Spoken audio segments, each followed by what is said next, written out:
샬롬, 부활하신 그리스도 예수 안에서 하나님께서 베푸시는 참 좋은 사랑과 은혜와 능력과 지혜가 충만할 수 있기를 축복하고 기도합니다. 함께 읽고 묵상할 말씀은 디모데전서 1장 14절과 15절 말씀입니다. 제가 읽어봅니다. 우리 주의 은혜가 그리스도 예수 안에 있는 믿음과 사랑과 함께 넘치도록 풍성하였도다. 믿보다 모든 사람이 받을 만한 이 말이요, 그리스도 예수께서 죄인을 구원하시려고 세상에 임하셨다 하였도다. 죄인 중에 내가 괴순이라. 아멘. 저는 오늘 이 본문을 가지고 복음적 겸손을 생각해 보고자 합니다. 바울이 복음 안에서 얻은 자유는 하나님께서 자신에 대한 최종 판결을 이미 내리셨다는 사실입니다. 하나님께서 내리신 이 최종 판결에 따라 자신은 자신의 삶을 살아가고 있다는 것입니다. 이러한 판결을 먼저 내리시고 그에 따라 이루어지게 하시는 하나님의 은혜는 디모데전서 1장 14절의 말씀과 같이 풍성합니다. 또한 그런 삶을 살아가도록 이끌어주시는 예수님께서 주신 믿음과 사랑도 넘쳐납니다. 더욱이 보혜사 성령께서 친절한 카운셀러가 되셔서 이끌어 주십니다. 결국 공허하고 늘 고통을 받으며 자기를 위해 분주하지만 나약한 인간을 무한한 능력의 삼위일체 하나님께서 완성시켜 가고 계시다는 것입니다. 따라서 그리스도인들은 자신의 정체성을 찾기 위해 타인의 평가나 개인적인 기준에 의존하지 않습니다. 그리스도인들은 이미 하나님께 소중한 존재이기 때문입니다. 그럼에도 불구하고 특정 기준에 맞춰 자존감, 자존심, 자신감을 얻으려는 것은 오히려 무거운 짐이 될 수가 있습니다. 하나님은 세상의 기준을 파괴하지 않으십니다. 오히려 하나님의 사람들이 세상의 기준 속에서 하나님과 함께 살아가며 세상의 기준으로부터 자유로워지고 그로 인해 함께 살아가는 사람들을 복되게 하기를 원하십니다. 어떤 기준들을 만족시키는 것이 삶의 보람을 가져다 준다는 생각이 전부가 아닙니다. 부모와 자녀의 관계에 대해 생각해 보겠습니다. 부모의 기대에 미치지 못하는 자녀는 자신의 모습에 대해 항상 괴로움을 느낄 수밖에 없습니다. 그런 자녀를 바라보는 부모 역시 괴로움을 겪게 됩니다. 부모 자신도 자신이 설정한 기준에 미치지 못하기 때문에 고통을 느끼는 것입니다. 이 사회나 다른 사회가 정한 기준에도 미치지 못하는 경우가 많습니다. 그렇다면 나만의 기준을 세우고 그에 따라 행동한다면 괴로움이 사라질까요? 기준을 터무니없이 낮추지 않는 한 그것도 쉽지 않습니다. 아주 낮은 기준을 세워 자존감을 회복할 수 있다 하더라도 결국 다른 사람들과 비교하게 되어 다시 괴로움을 느낄 것입니다. 또는 자신이 세운 기준이 너무 낮아서 그 낮은 기준에 부합하는 사람이라는 사실에 절망하게 될 수도 있습니다. 심지어 그런 기준을 가지고 행동한다면 직장이나 조직에서 퇴출당할 위험도 있습니다. 그렇다면 우리는 복음 안에서 얻은 자유, 즉 새롭게 된 자아를 어떻게 이해하고 그 자유를 누리며 의미 있는 삶을 살아갈 수 있을까요? 그 해답은 복음으로 인해 겸손해지는 것입니다. 바울 한 개인에 대해 생각해 봅시다. 바울의 위상은 정말로 대단합니다. 그는 인류 역사에서 가장 큰 영향력을 미친 지도자 중 한 명으로 그 가치를 과소평가할 수 없습니다. 바울은 불굴의 용기와 믿기 어려울 정도의 확신을 가지고 세상 역사에 엄청난 영향을 끼친 인물임에 틀림없습니다. 그는 자신이 받은 사명을 위해 힘차게 나아갔고 그를 막아설 사람은 아무도 없었습니다. 그런데 그런 그가 디모데전서 1장 15절에서 모든 사람이 반드시 들어야 할 말을 확신 있게 선포합니다. 믿보다 모든 사람이 받을 만한 이 말이요, 그리스도 예수께서 죄인을 구원하시려고 세상에 임하셨다 하였도다. 죄인 중에 내가 괴순이라. 바울은 자신에 대해 이야기할 때 과거의 죄인 중에 내가 괴수였다고 말하지 않고 현재 내가 괴수라고 표현합니다. 이는 현재에도 내가 가장 악한 죄인이라는 의미입니다. 그리스도 예수를 믿는 우리에게는 아무도 죄인이 아니라는 인식이 있지만 바울의 이러한 표현은 새로운 것입니다. 바울처럼 예수 그리스도와 복음에 대한 확고한 신념과 또 그것을 실천하는 위상을 지니고 있으면서도 스스로를 가장 악한 죄인으로 여기는 사람은 사실 찾아보기 어렵습니다. 그는 자신의 모든 도덕적 결함을 정확히 인식하면서도 놀라운 평정과 자신을 죄인 중에 괴수라고 고백할 수 있는 담력을 지니고 있는 사람입니다. 바울은 누구보다도 자신의 죄의 본질을 잘 알고 있었지만 그 죄와 자신의 정체성을 연결짓지 않습니다. 그의 죄와 자신의 정체성은 전혀 관련이 없습니다. 바울은 이 둘을 결코 연결지으려 하지 않습니다. 그는 자신의 죄를 깊이 인식하고 있지만 그로 인해 자신의 정체성이 훼손되지 않는 것은 예수 그리스도께서 그 죄를 용서하셨기 때문입니다. 자신의 업적에 대해서도 마찬가지입니다. 그가 이룬 일들은 크고 대단하지만 그것으로 자신이 규정하거나 자만하지 않습니다. 그는 자신의 내면에 존재하는 다양한 결정과 많은 업적을 인식하고 있지만 그것들과 자신 또는 자신의 정체성을 연결짓지 않습니다. 그는 자신을 죄인의 괴수로 여기면서도 부르심을 받은 일을 끊임없이 이어갔습니다.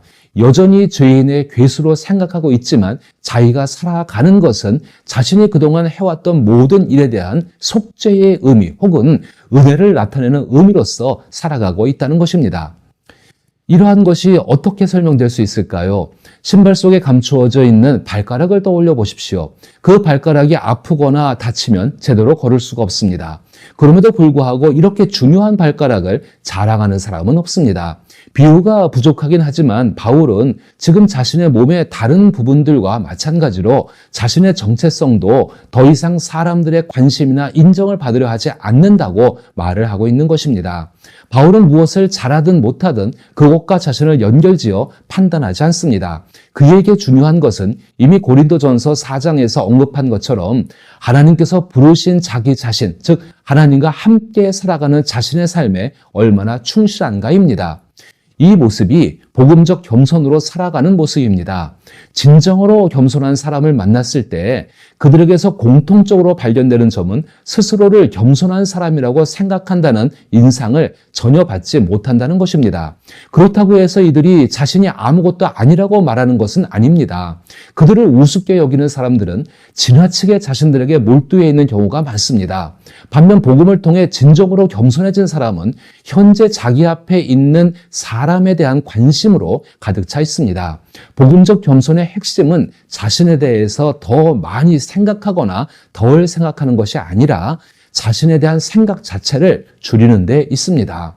복음적 겸손은 자신의 편견에 대해 깊이 생각하지 않습니다. 사물이나 상대를 자신과 연결지을 필요가 없으며 지금 이 사람들과 함께 있는 내 모습이 좋게 보일까? 혹은 지금 내가 여기에 있고 싶어서 있는 것인가? 라는 생각과 판단을 하지 않는다는 것입니다. 진정한 복음적 겸손을 가진 사람은 자신의 모든 경험과 대화를 자신의 정체성과 연결짓지 않습니다. 이는 그들이 자기 자신에 대한 생각을 멈추었기 때문입니다. 그들은 자기를 의식하지 않는 자유를 누리고 있으며 그로 인해 얻은 복된 평안이 그들 속에 항상 있습니다. 진정한 복음적 겸손은 과장되지 않은 그러나 충만한 자아를 의미합니다. 이러한 자기 자신에 대한 이해, 자아와 비교할 수 있는 것은 사실 없습니다. 이런 이야기를 들으시면서 제가 지금 높은 자존감에 대해 이야기하고 있다고 생각되십니까? 그렇지 않습니다. 그렇다면 낮은 자존감에 대해 이야기하고 있는 것일까요? 그것도 아닙니다. 자존감의 높고 낮음에 관한 이야기가 아니라는 것입니다. 바울은 애초에 자존감에 관한 모든 논의에 휘말리는 것을 단호히 거부했습니다. 어제 살펴본 것처럼 바울은 여러분이 저를 어떻게 생각하는지 중요하지 않습니다. 제 자신에 대한 저의 생각도 마찬가지입니다. 라고 말했습니다. 이것이 바로 복음적 겸손의 핵심입니다. 진정으로 복음적 겸손을 누리는 사람은 자신을 혐오하거나 혹은 사랑하는 사람도 아닙니다. 그들은 복음을 통해 겸손해진 사람들입니다. 복음적으로 겸손해진 이들의 자아는 발가락처럼 거의 의식되지 않고 자연스럽게 드러납니다. 이들은 타인의 관심을 끌지 않으며 우리가 걸을 때 발가락이 묵묵히 제 역할을 하듯이 그들의 자아도 그렇게 자신의 역할을 합니다. 복음적 겸손으로 인해 겸손해진 사람들은 자신을 주목해달라고 요구하지 않으며 스스로를 대견하게 여기지도 않습니다.